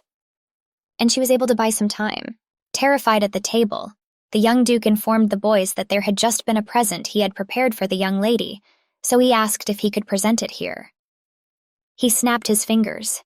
He told me that he had taken special care in preparing it, because it was a gift in honor of their first ball. When the girl opened the gift box, she saw cosmetics and various things. There was no joy on the girl's face. After all, her fiancé had increased the number of her things again. Well, unexpected youth Hertz asked if he could see Mia personally use these items. He would like her to invite her to the formal washroom. Officially toileting, called the stages of a girl's preparation for an event when makeup is applied. For a man, an invitation to the official toilet means that he is recognized as his lover. It turns out, expressing a desire to get here, a man confesses his love right in front of everyone. Mia apologized, but she hasn't even gone out yet, so she's embarrassed to invite him into her bathroom, so she said she wasn't ready. Then the youthful duke replied that he was so drowned that he had not thought of how discreet Mia was. But he was very sorry, for of course she had refused his invitation. However, he hoped in return she would accept the gift. She gave it to him again, for such a joyous gift. In fact, it wasn't ready for the young duke to come to her toilet. After all, he's playing at being a fiancé in love, for if she refuses him that he's head over heels in love with her, then her reputation seems to be in ruins. But the guy said to hope that next time he could get an invitation. So it's the first day of prom. Emu is preparing for the ball. All around the girl understood exactly why the young duke wishes to officially see her toilet. When Mia looked in the mirror, she noticed that she looked really good. For the first time in her life, she was in full parade. Suddenly, I thought that while she had time, she could go to the underground office. Young Herzog asked his assistant if his brother had met with the second prince, and so confirmed this information that his brother and the second principal had a secret meeting. The young duke realized that he had decided to take advantage of strong connections in the battle for the inheritance to find Tutul. He's always a few days at the estate, but he started to act now as if he was waiting for something. But Herr Hertz understood perfectly well that it was unlikely that the second prince trusted his brother as well. So first he would entrust something to him, to make sure of his ability of all. Rude will be as planned. After all, he's already told everyone about it, so a sudden change of plans would be a problem too. Then the aide said that the young duke must accompany the girl on the first day. Even that would be enough to show how fond he was of the lady. And frankly speaking, he still doesn't understand why he pays so much attention to this house. Considering that there are plenty of families more sensual and useful than these, for engagement. The young duke made it clear to his aide that he had made it clear, not for the first time, that he wasn't trying and didn't want to hear any more about it. Well, the assistant didn't give up, and noticed that the young gentleman had many offers and other families. Then the young duke explained that 4 more years was the line he gave the lady. In 4 years their engagement would be cancelled, but in the meantime his assistant should shut his mouth. The young Terzo went out into the corridor. He realized that his assistant had started this conversation on behalf of all the servants. He must not go into details, but it should quiet things down for a while.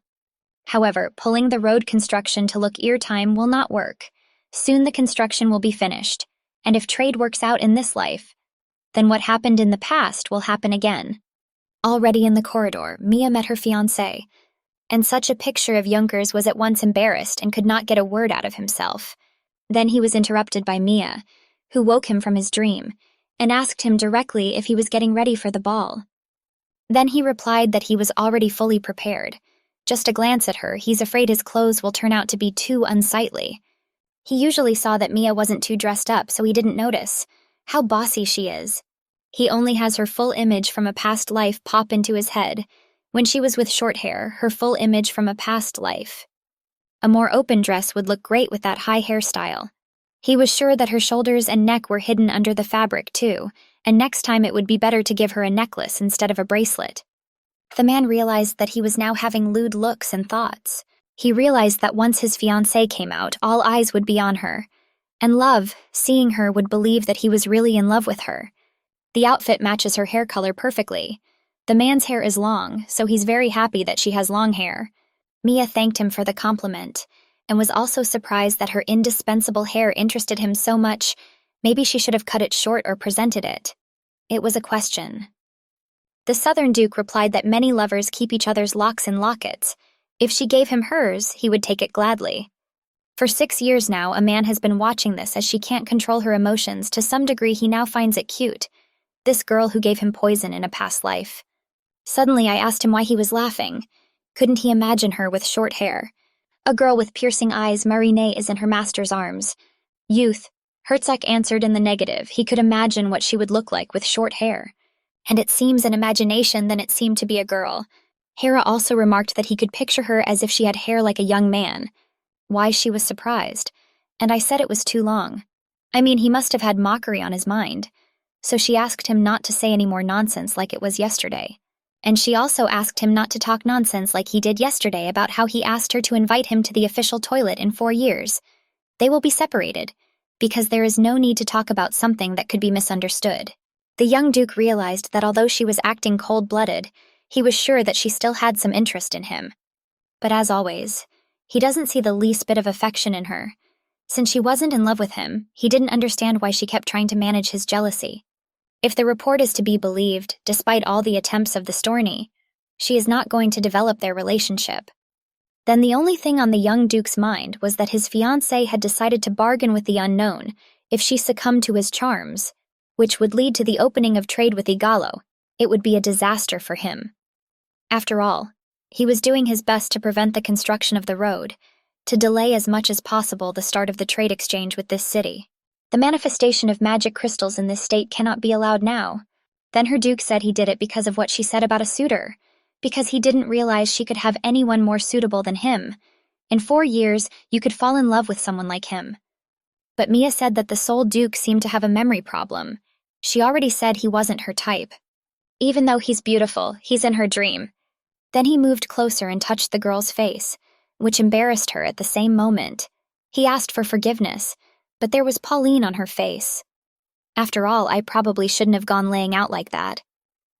Mia replied that she hadn't heard from her prom partner, so she had to fight the languid anticipation somehow. I had no idea he was wandering down the corridor. The young Duke also tried on that he did not expect his bride to be so leisurely. Well, suggested she go and complete the preparations, so she wouldn't be bored. The boys arrived at the ballroom. It turned out to be much bigger than Mia had imagined, and the scale of the ball was simply amazing, as befits a king. I could tell her brother wasn't doing so well, for there was a Storny beside him. In this life, Mia's first grade is much quicker than in the past. Baronessa immediately approached Mia point blank that she along with her fiancé entered the hall so friendly it was beautiful. The Baroness also wanted to introduce Milao to various people. The girl immediately began to be approached by personal people, to get to know her. But after a while, the dancing began. Vanessa did a huge part for Mia today, but after a while, she decided to leave and wished the guys a good time. The young Duke directly asked the girl if she was ready to give him his first dance. She answered with pleasure, and the boys began to dance. The young Duke immediately noticed that the girl was nervous, and she confirmed his information. I calmed her down and warned her not to worry about anything. After all eyes were on them this evening. Even if they were just words, they made me feel calmer. Mia thanked her fiancé. And of course, as she had said earlier, he too looked Enka dazed than usual. It was amazing because in her previous life she couldn't have imagined a score like that. After the dance, I was glad they were able to dance normally, at least in her opinion. Then young Gersa suggested a drink for the girl. But 2 girls immediately ran up to him. They were happy to see him. They wanted to meet him very much. He immediately asked the 2 girls to step back. After all, he would have wanted his fiancée to drink something. All those girls just wanted to dance with him. Since I tore up my first dance with a young GQ, now I have to give the others a chance. And also savvy Mia herself, that since she undermined her first dance, one should be able to defer to others. Everyone she was going to avoid was gathered around her fiancé. It was very convenient. She decided to consider the whole setting. The ball will last for 3 days. Different families are participating on different days, so you need to get close to all the necessary people immediately. The protagonist immediately noticed one girl, the only daughter of the Viscount, and one of the people she had become close to and was going to get close to today. So Mia didn't hesitate to approach her right away, introduced herself, and also introduced herself, "Hey, I was very happy to meet you, and it was so awkward among strangers, and here she feels out of place." Storny told her brother to keep his face simple, because no one would dare approach him for his sour face. The boy himself said that if he didn't have a sour face, he'd be smiling with all 30 teeth. Storny noticed that Ella had his temporary chaperones today. He was sent with the Count. "It's how I'm being instructed by the Baroness." Elle asked not to make him laugh. With them is a young duke who is much better than him, so he doesn't need a mentor. They saw the picture of young Herzen being enveloped by women perfectly, and also Storny himself had noticed that she was now completely all on Ella. Because of all the hoopla, he will obviously only attend the ball that day. Storny that it was enough for him to turn up on the first day to show courtesy. The young duke, of course, came to the ball for selfish reasons. However, why he is still here, even the boy himself did not understand if he does not sincerely feel for the young lady. Then the boy asked that Storny did not build himself a hero. He's no match for the duke.